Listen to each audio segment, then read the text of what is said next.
Hey guys, it's Brandon, aka B.Rich Beauty, aka your beauty best friend, and today's tea is hot, honey. We have an update on Breonna Taylor. TAHIRY Jose talks about being abused by an ex. LETOYA LUCKETT says she was down and out and broke after leaving Destiny Child. And Tyler Perry is a billionaire. We got this and a lot more to talk about. So you know what to do. Grab that beverage, but most importantly, grab that tea. Let's go.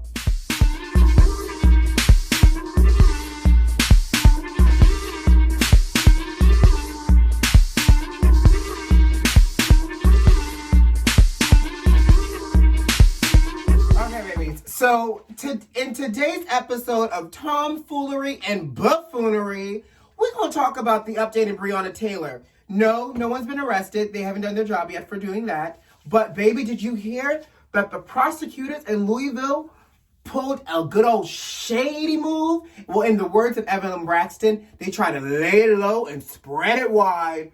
They went to Breonna Taylor's ex-boyfriend, not the current boyfriend, but the ex-ex, right?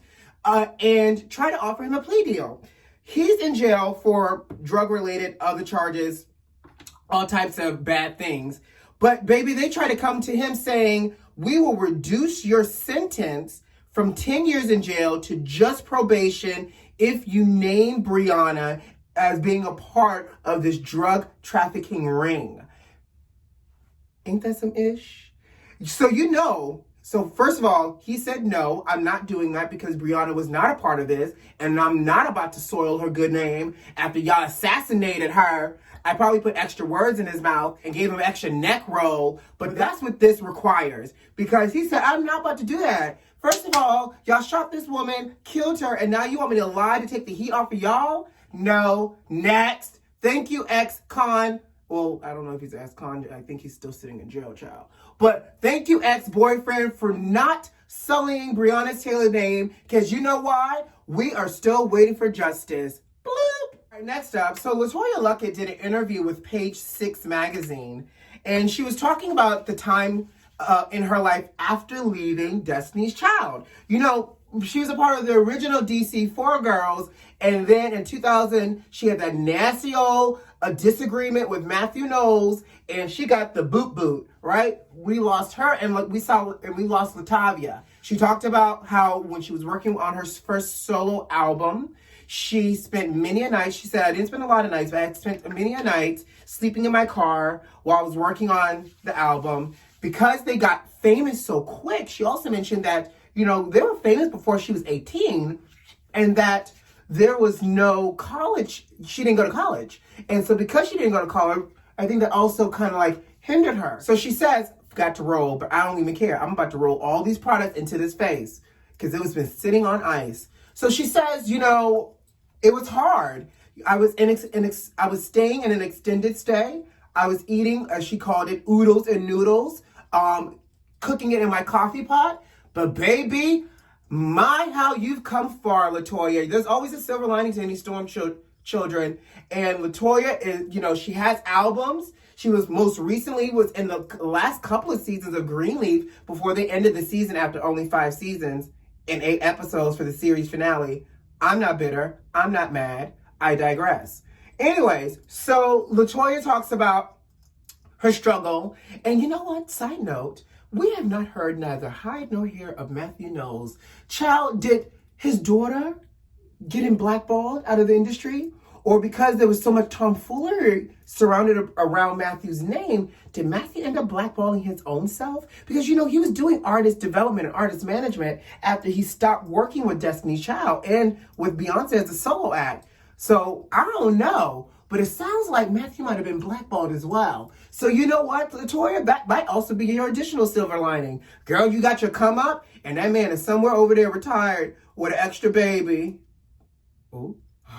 First of all, rolling is amazing. I can't, let me tell you something. I don't know where I would be without my roller. Like, my face just feels so invigorated all of a sudden. All right, before I move on, I'm going to actually kind of walk y'all through what I'm doing today. because I've had people say, like, what are you using on your skin? And I realized that we get so caught up in the tea, I forget to talk about things. So I started off with a softening lotion because this softening lotion, this is by Bobbi Brown. This softening lotion helps to add hydration. It gives me a little brightening. So it plumps the skin up with moisture. So that way the skin looks really, really supple.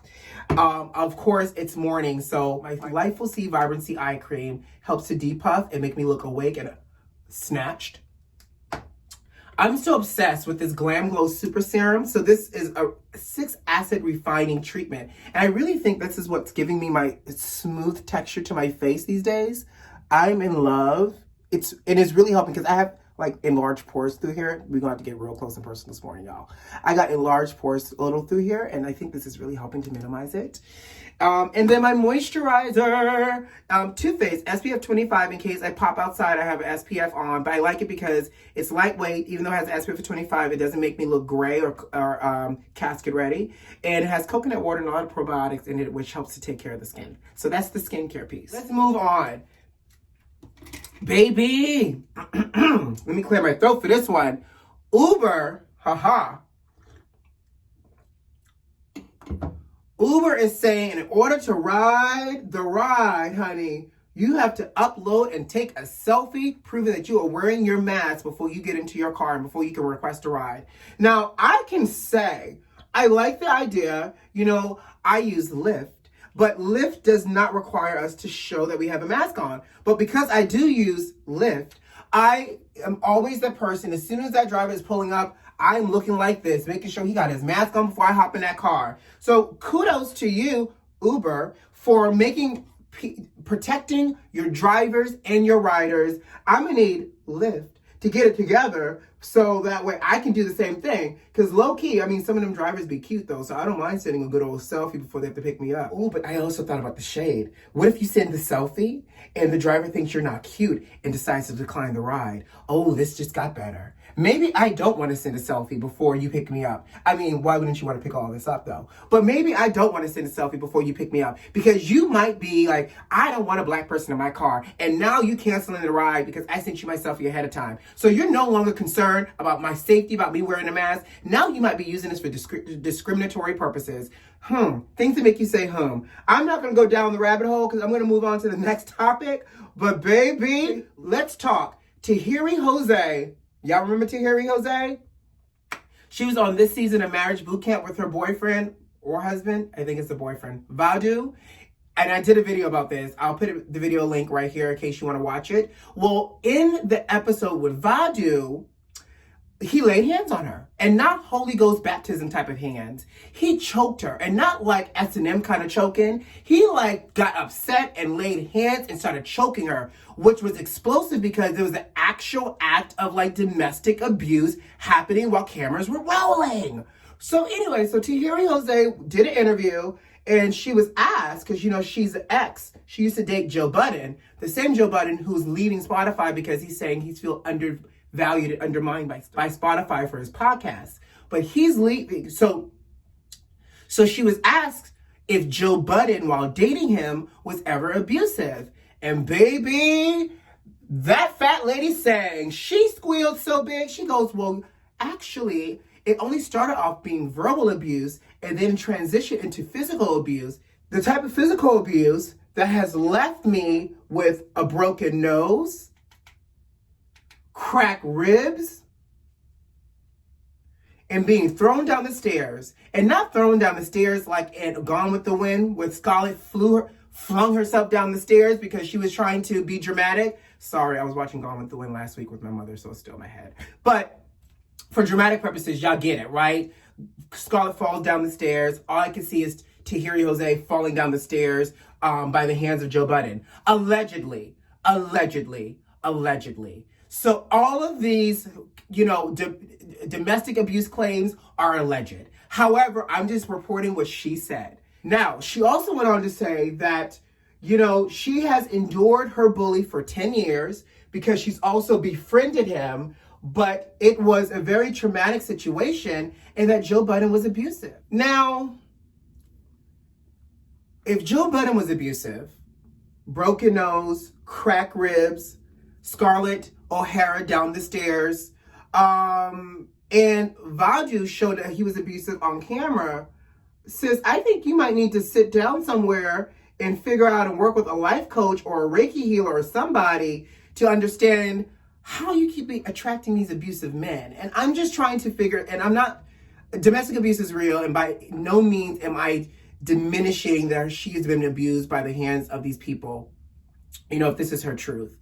But if you are going from one abusive relationship to the next abusive relationship, there is something worth looking at. I don't know.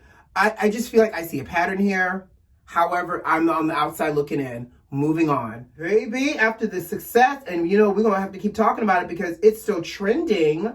After the success of Brandy and Monica's verses, the internet has rallied together and they said they want a versus battle from J Hut and Fantasia. Now, don't get me wrong. I agree. I think this would be some great music. Obviously, they don't have the same amount of hits as Brandy and Monica, but those voices, baby. Now, that is one of those verses I feel like would take us to church. Not only will it take it to church, but you know it's going to be some foot stomping, passing out in the middle of the aisle with the prayer cloth covered over you type of a versus battle. This will also be the type of verses where you got to take up a collection, you know, for the church's building fund, youth ministry, need new robes, gospel jamboree, picnic fund. That type of collection plate will have to go around.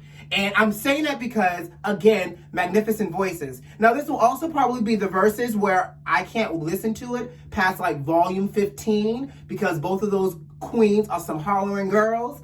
But I am here for the magic of Fantasia and J Hud for a versus battle. So I don't know where I need to sign up for this petition, but sign me up for this petition and pass around the collection plate. Now, this also need to make sure we have church snacks, you know, like a fish plate and a chicken plate and potato salad and no ambrosia, okay? Thanks so much. So really quickly, just to kind of recap my skin, I'm still rocking hard with my Studio Fix Soft Matte Foundation Stick. I do that all over. I did a little bit of Studio Fix powder through the center. My contour is this powder that is discontinued by MAC, which I love. It's the Pro Longwear Pressed Powder. My brows is the Eyebrow Styler in Spiked. Love it because it has a spoolie on one end, and a pencil on the other.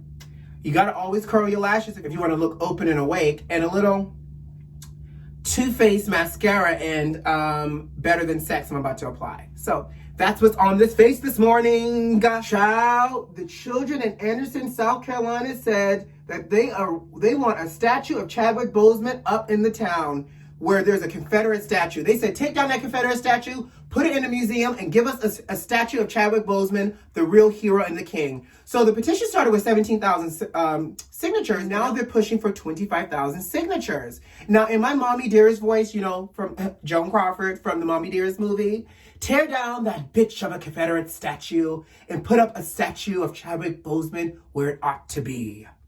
I don't know why I'm on this whole oppressive white woman movie kick, but I am. Love me some Mommy Dearest.